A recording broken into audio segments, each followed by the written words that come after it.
당신은 너무 똑똑해서 경찰견 시험에 떨어진 개를 본 적 있습니까? 미국 경찰 역사상 단 한 번도 없던 일이었습니다.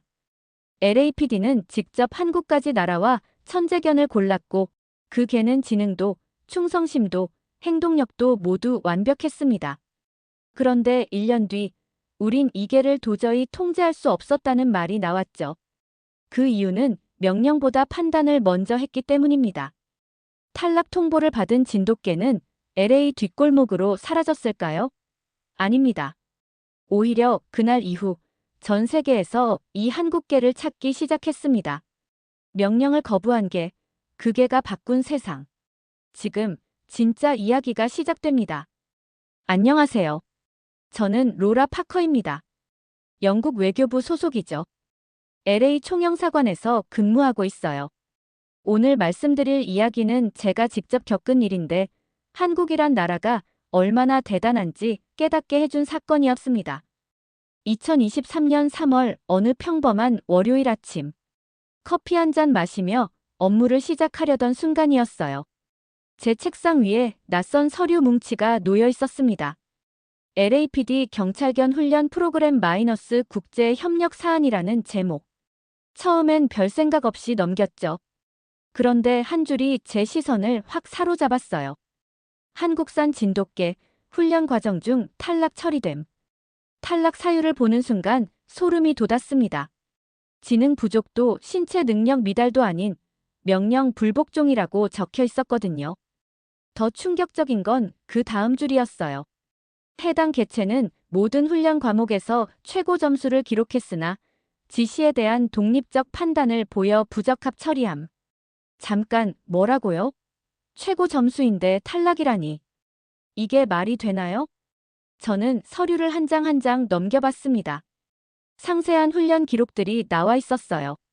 복종 훈련 100점, 수색 훈련 100점, 공격 훈련 100점, 체력 테스트 100점. 정말 모든 항목이 만점이었죠. 미국 경찰견 훈련 역사상 이런 점수는 처음이라는 메모까지 있었어요.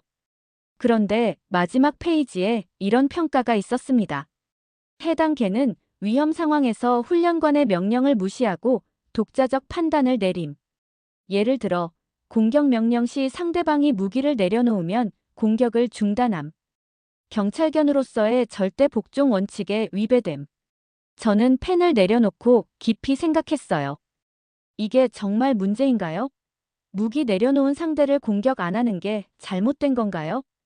오히려 이게 진짜 지능 아닌가요? 그 순간 제 머릿속에 한국에 대한 기억들이 떠올랐습니다. 케임브리지 대학에서 동아시아학을 전공할 때 배웠던 한국 문화.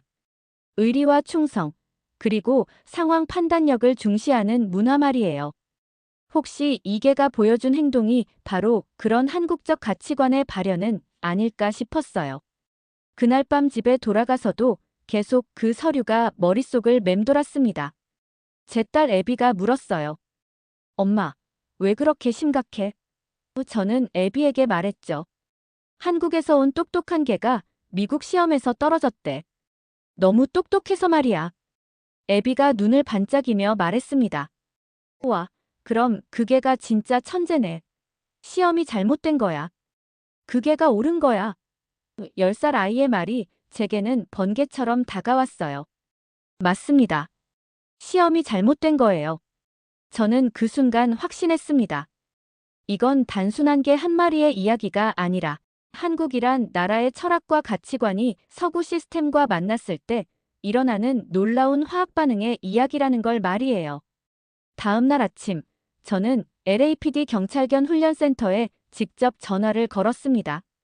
더글러스 롤러 책임관과 통화를 요청했어요. 그의 목소리는 처음부터 매우 냉담했죠. 외교관이 왜 우리 내부 훈련 문제에 관심을 갖습니까? 롤러의 말투에는 확실히 경계심이 묻어 있었어요. 저는 정중하게 답했습니다. 국제 협력 사안이니까요. 한국에서 온 개에 대해 자세히 알고 싶어요. 잠시 침묵이 흘렀어요. 그러더니 롤러가 한숨을 쉬며 말했습니다. 그게 말이군요. 정말 특이한 케이스였어요. 제가 15년 동안 경찰견 훈련을 해봤지만 처음 보는 유형이었죠. 솔직히 말하면 우리도 당황했습니다. 어떤 면에서 당황스러웠나요? 전화로는 설명이 어려울 것 같네요. 직접 보시는 게 나을 것 같아요. 내일 오후 2시에 오실 수 있습니까? 저는 즉시 승낙했습니다. 그리고 그날 밤 진돗개에 대해 자료를 찾아봤어요. 검색하면 할수록 놀라웠습니다. 한국의 천연기념물 53호. 5천년 역사를 자랑하는 순수 혈통. 주인에게 절대적인 충성을 보이지만 동시에 독립적 사고를 하는 견종이라고 나와 있었죠. 특히 인상 깊었던 건 이런 구절이었어요. 진돗개는 명령에 복종하는 개가 아니라 주인과 소통하는 개다. 다음 날 훈련센터에 도착했을 때 롤러는 저를 넓은 훈련장으로 안내했습니다. 민국이는 바로 여기서 3개월 동안 훈련받았어요. 그가 가리킨 곳에는 각종 장애물과 훈련 기구들이 설치되어 있었죠. 모든 기본 훈련은 정말 완벽했습니다. 롤러의 설명이 시작됐어요. 앉아, 엎드려, 기다려 같은 기본 명령부터 시작해서 복잡한 수색 훈련, 추적 훈련까지 모든 게 완벽했어요. 다른 개들이 3개월 걸릴 걸 민국이는 3주 만에 마스터했죠. 그런데 문제가 뭐였나요? 롤러가 고개를 흔들었습니다. 한 가지만 빼고는 모든 게 완벽했어요. 바로 맹목적 복종이었죠. 민국이는 상황을 판단해서 행동했어요. 우리가 원하는 건 명령에 절대 복종하는 개였는데 말이에요. 그 순간 저는 깨달았습니다. 이건 단순한 훈련 방식의 차이가 아니라 근본적인 철학의 차이라는 걸 말이죠. 구체적으로 어떤 상황이었는지 말씀해 주실 수 있나요? 저는 롤러에게 물었습니다. 그의 표정이 복잡해졌어요. 한 가지 사례를 들어드리죠. 롤러가 훈련장 한쪽을 가리켰습니다. 저기서 일어난 일이에요. 모의 테러범 체포 훈련이었죠. 민국이에게 공격 명령을 내렸어요. 롤러의 목소리가 잠시 멈췄습니다. 그런데 민국이는 움직이지 않았어요. 테러범 역할을 맡은 훈련관이 무기를 바닥에 내려놓고 손을 들었거든요. 민국이는 그걸 보고 공격을 거부했습니다. 저는 소름이 돋았어요. 그게 잘못된 건가요? 경찰견 매뉴얼에 따르면 잘못된 거죠. 명령이 떨어지면 무조건 실행해야 하는 게 원칙이니까요. 롤러가 한숨을 쉬었습니다. 하지만 솔직히 말하면 그 순간 저도 민국이가 옳다고 생각했어요. 정말 놀라운 이야기였습니다. 한국의 진돗개가 미국 땅에서 보여준 건 단순한 지능이 아니라 도덕적 판단력이었던 거예요. 이런 개가 세상에 또 있을까요? 또 다른 사례도 있나요? 제가 물었습니다. 롤러가 고개를 끄덕였어요. 폭탄 수색 훈련 때였어요. 민국이는 폭탄을 찾아내고도 즉시 신호를 보내지 않았습니다. 대신 주변에 사람이 있는지 먼저 확인했어요. 사람들을 안전한 곳으로 유도한 다음에야 폭탄 발견 신호를 보냈죠. 와! 저는 감탄이 절로 나왔어요. 그런 걸 어떻게 가르쳤나요? 그게 문제예요. 아무도 가르치지 않았어요. 민국이가 스스로 판단한 거였죠. 롤러의 목소리에 경이로움이 섞여 있었습니다. 15년간 수백 마리의 개를 훈련시켜봤지만 이런 건 처음이었어요. 저는 그 순간 한국 문화에 대해 다시 생각해봤습니다. 우리가 서구에서 배운 한국은 효와 충성의 나라였어요. 하지만 그게 맹목적 복종이 아니라 깊은 사랑과 배려에서 나오는 거였다는 걸 이제야 깨달았죠. 그런데 왜 탈락시킨 거예요? 저는 직접적으로 물어봤습니다. 롤러가 잠시 망설이더니 말했어요. 시스템 때문이에요. 우리 매뉴얼에는 상황 판단이라는 항목이 없어요. 오직 명령 수행만 있죠. 민국이 같은 개를 받아들이려면 우리 시스템 전체를 바꿔야 해요. 그게 그렇게 어려운 일인가요? 50년 전통의 LAPD 경찰견 훈련 시스템을 한국개 한 마리 때문에 바꾼다고요? 롤러가 쓴웃음을 지었습니다. 상부에서는 절대 받아들이지 않을 거예요. 그 순간 저는 화가 났어요. 아니, 정말 화가 났습니다. 한국의 5천년 역사가 만들어낸 이 놀라운 개를 미국의 낡은 시스템이 거부한다니. 이건 단순히 개 한 마리의 문제가 아니라 문화에 대한 무시였어요. 그 개는 지금 어디 있나요? 제가 물었습니다. 입양됐어요. 다행히 좋은 가정에 갔죠. 롤러가 안도하는 표정을 지었습니다. 하지만 아직도 가끔 생각해요. 우리가 과연 옳은 선택을 한 건지 말이에요. 저는 그날 롤러와 헤어지며 결심했습니다. 이 이야기를 더 파헤쳐 보겠다고. 한국의 진돗개가 보여준 놀라운 능력을 세상에 알리겠다고 말이에요. 집에 돌아와서 저는 곧바로 민국이의 입양 가정을 찾기 시작했습니다. LAPD에서는 개인정보라며 알려주지 않았지만 제가 외교관이라는 신분을 활용해서 결국 연락처를 구했어요. 민국이를 입양한 가정은 LA 교외에 사는 김철수 씨 가족이었습니다. 한국계 미국인 2세였죠. 전화를 걸었을 때 김철수 씨의 목소리는 매우 놀라워했어요. 영국 외교관이 우리 민국이를 보러 온다고요? 김철수 씨가 물었습니다. 혹시 무슨 문제라도 있나요? 아니에요. 오히려 민국이가 얼마나 대단한 개인지 알리고 싶어서요. 제가 설명했습니다. 한국의 자랑스러운 진돗개니까요. 다음 날 토요일, 저는 애비와 함께 김철수 씨 집을 찾아갔어요. 문을 열자마자 민국이가 나타났습니다. 정말 아름다운 개였어요. 순백색 털에 똑똑해 보이는 눈빛. 그런데 놀라운 건 민국이의 첫 반응이었습니다. 민국이는 저에게 다가와 조용히 앉았어요. 꼬리를 흔들지도 않고 짖지도 않고 그냥 조용히 저를 바라봤죠. 마치 당신이 누구인지 알겠다는 표정으로 말이에요. 신기하네요. 김철수 씨가 말했습니다. 민국이가 처음 보는 사람한테는 보통 경계를 하는데 로라 씨한테는 바로 마음을 여네요. 애비가 민국이에게 손을 내밀었어요. 민국이는 애비의 손을 살짝 냄새 맡더니 고개를 끄덕이듯 했습니다. 정말 신기했어요. 개가 고개를 끄덕인다니. 민국이는 어떤 개예요? 제가 김철수 씨에게 물었습니다. 한마디로 표현하면 생각하는 개예요. 김철수 씨가 웃으며 말했죠. 명령을 하면 바로 따르는 게 아니라 잠깐 생각해봐요. 그리고 자기 나름대로 판단해서 행동하죠. 그 순간 놀라운 일이 일어났어요. 애비가 갑자기 계단에서 발을 헛디뎠거든요. 넘어질 뻔한 순간 민국이가 번개처럼 달려가서 애비를 받쳐줬습니다. 누가 가르쳐준 것도 아닌데 말이에요. 와! 애비가 소리쳤어요. 민국이가 나를 구해줬어. 김철수 씨가 고개를 끄덕였습니다. 이런 일이 한두 번이 아니에요. 민국이는 위험을 미리 감지해요. 그리고 스스로 판단해서 도와주죠. 정말 신기한 개예요. 저는 그 순간 확신했습니다. 이 개는 정말 특별하다고. 단순히 훈련받은 동물이 아니라 진짜로 생각하고 판단하는 존재라고 말이에요. 혹시 민국이가 LAPD에서 어떤 일을 겪었는지 들으셨나요? 제가 조심스럽게 물어봤어요. 김철수 씨의 표정이 어두워졌습니다. 들었어요. 너무 똑똑해서 탈락했다고 하더라고요.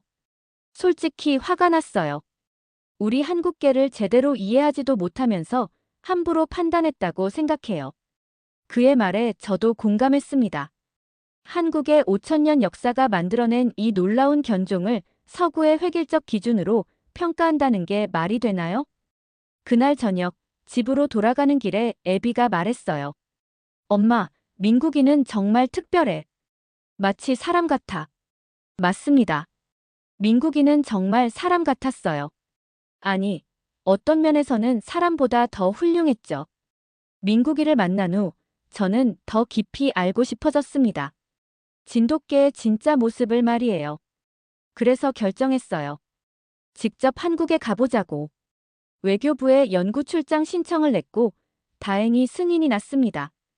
2023년 5월 저는 처음으로 한국 땅을 밟았어요. 인천공항에서 내리는 순간부터 뭔가 다른 느낌이었습니다. 공항 직원들의 친절함, 질서정연한 시스템. 이런 나라에서 나온 개니까 특별할 수밖에 없겠구나 싶었어요. 서울에서 하루 머물고 바로 진도로 향했습니다. KTX를 타고 목포까지, 그리고 다시 배를 타고 진도에 도착했죠. 진도군 진돗개 보존연구소에서 유재호 박사님을 만났어요. 영국에서 진돗개 연구하러 오셨다고요? 유 박사님이 놀라워하셨어요. 특별한 이유가 있나요? 저는 LA에서 일어난 일을 자세히 설명했습니다. 유 박사님의 표정이 점점 진지해졌어요. 아, 그 이야기군요.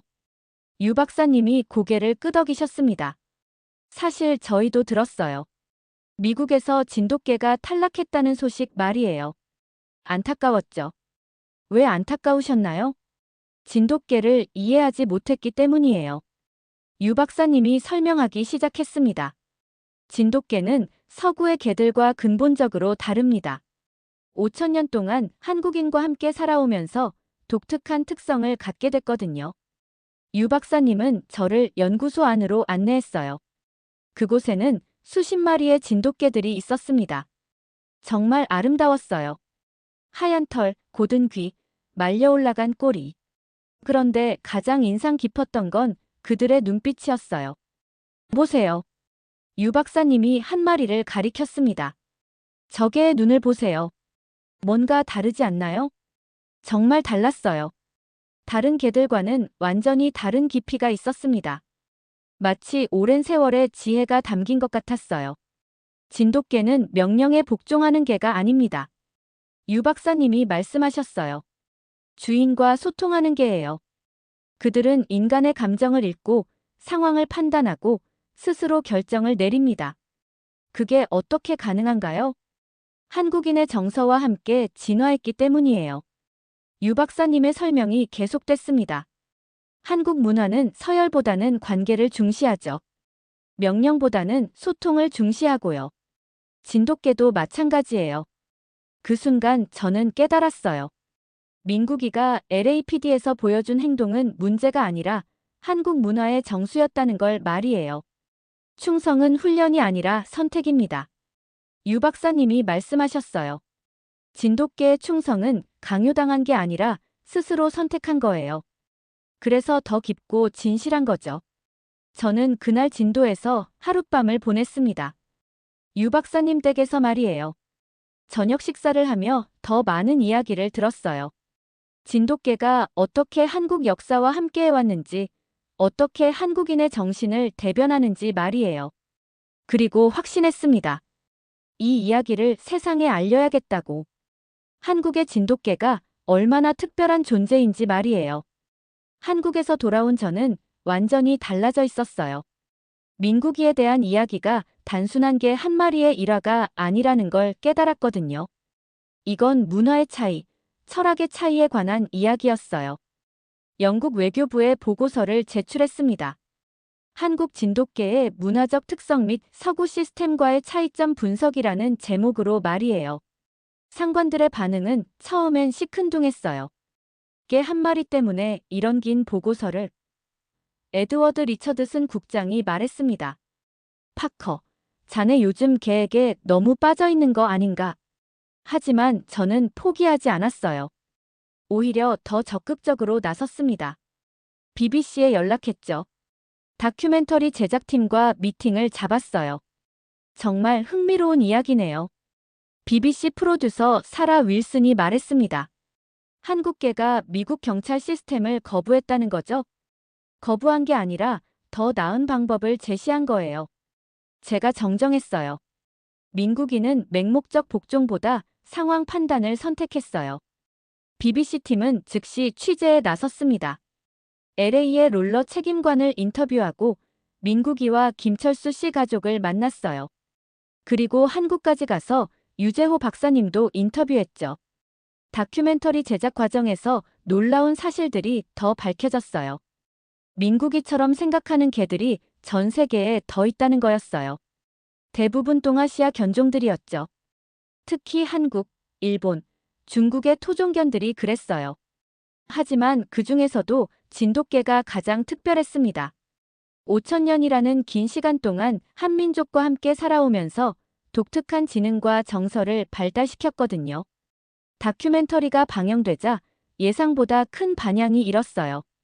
처음엔 영국 내에서만 화제가 됐는데 점차 유럽 전역으로 퍼져나갔죠. 한국의 특별한 개라는 제목으로 여러 언론이 다뤘어요.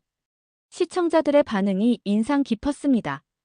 개에게도 다양한 방식이 있다는 걸 처음 알았다는 댓글들이 달리기 시작했어요. 한국 문화를 다시 보게 됐다는 반응도 있었고요. 에드워드 국장도 다큐멘터리를 본 후 저를 불렀어요. 파커, 처음엔 단순한 일로 생각했는데 생각해 볼 점이 많은 이야기였네. 맞아요. 이건 단순히 개 이야기가 아니라 서로 다른 접근 방식에 대한 이해의 문제죠. 제가 답했습니다. 몇 달 후 흥미로운 소식이 들려왔어요. 미국의 일부 경찰서에서 훈련 방식을 보완하겠다는 발표가 나온 거예요. 완전한 변화는 아니지만 개별 개체의 특성을 더 고려하겠다는 내용이었죠. 저는 작은 변화라도 의미 있다고 생각했어요. 한국의 진돗개가 조금씩이나마 세계의 시각을 넓혀가고 있다는 게 뿌듯했거든요. BBC 다큐멘터리의 성공으로 점차 다른 방송사들도 관심을 보이기 시작했어요. CNN에서 짧은 뉴스로 다뤘고 독일 방송사에서도 연락이 왔습니다. 하지만 가장 놀라운 건 6개월 후 받은 연락이었어요. TED에서 강연 초청이 온 거였습니다. 주제는 다름을 인정하는 용기였어요. 처음엔 망설였습니다. 전 세계 사람들 앞에서 발표한다는 게 부담스러웠거든요. 정말 하실 거예요? 애비가 걱정스럽게 물었어요. 해야 할 것 같아. 저는 신중하게 답했습니다. 민국이 이야기를 더 많은 사람들과 나누고 싶어. TED 강연 준비에는 정말 많은 시간이 걸렸어요. 18분 안에 복잡한 이야기를 전달해야 했거든요. 핵심은 단순했습니다. 서로 다른 것을 틀렸다고 보지 말고 다른 관점으로 보자는 거였어요. 강연 당일 캐나다 밴쿠버의 TED 무대에 섰을 때 정말 떨렸어요. 하지만 민국이 이야기를 시작하자 점점 자신감이 생겼습니다. 개는 명령을 따르기 위해서만 존재하는 걸까요? 제가 강연을 시작했어요. 한국의 진돗개는 다른 답을 보여줍니다. 민국이의 구체적인 사례들을 들려줄 때 청중들이 집중하는 걸 느낄 수 있었어요. 특히 애비를 구해준 이야기에서는 작은 감탄사들이 들렸죠. 강연 중간에 깜짝 게스트가 등장했어요. 김철수 씨와 민국이었습니다. 미리 부탁해둔 서프라이즈였죠. 민국이가 무대에 올라오자 청중들이 박수를 쳤어요. 이 개를 보세요. 제가 민국이를 소개했어요. 지금도 민국이는 여러분을 관찰하고 있어요. 위험하지 않다고 판단하고 편안한 상황이라고 이해하고 있죠. 그때 예상치 못한 일이 일어났어요. 애비가 객석에서 무대로 걸어온 거예요. 갑자기 민국이에게 가고 싶다고 한 거였죠. 민국이는 애비를 보자마자 조용히 일어나서 애비 곁에 앉았습니다. 우리는 서로 다른 존재들의 고유한 방식을 인정해야 합니다. 강연을 마무리했어요. 민국이가 보여준 건 바로 그런 다양성의 가치예요. 강연이 끝나자 따뜻한 박수가 이어졌습니다. 완전히 새로운 세상을 만든 건 아니지만 조금은 사람들의 생각을 넓힌 것 같았어요. TED 강연 이후 조금씩 변화가 보이기 시작했어요. 완전히 새로운 세상이 된 건 아니지만 작은 움직임들이 생겨났죠. 가장 먼저 변한 건 LAPD였습니다. 롤러 책임관이 새로운 프로그램을 제안한 거예요. 기존 훈련에 개별 특성 고려 과정을 추가하자는 내용이었어요. 민국이 덕분에 우리가 놓치고 있던 부분을 발견했어요. 롤러가 언론 인터뷰에서 말했습니다. 획일적 기준만이 답은 아니라는 걸 배웠죠. 한국에서도 반응이 있었어요. 진돗개에 대한 관심이 늘어났고 진도군에는 외국 관광객들이 조금씩 늘어나기 시작했어요. 유재호 박사님은 더 바빠지셨다고 하시더라고요. 로라 덕분에 우리 진돗개가 세계적으로 알려지게 됐네요. 유 박사님이 전화로 말씀하셨어요. 고마워요. 교육 분야에서도 움직임이 있었어요. 몇몇 대학에서 문화적 다양성 수업에 민국이 사례를 포함시켰거든요. 큰 변화는 아니지만 의미 있는 시작이었죠. 영국 외교부에서도 조심스럽게 정책을 검토하기 시작했어요. 에드워드 국장은 다른 문화의 접근 방식을 더 세심하게 살펴보자는 방향을 제시했습니다.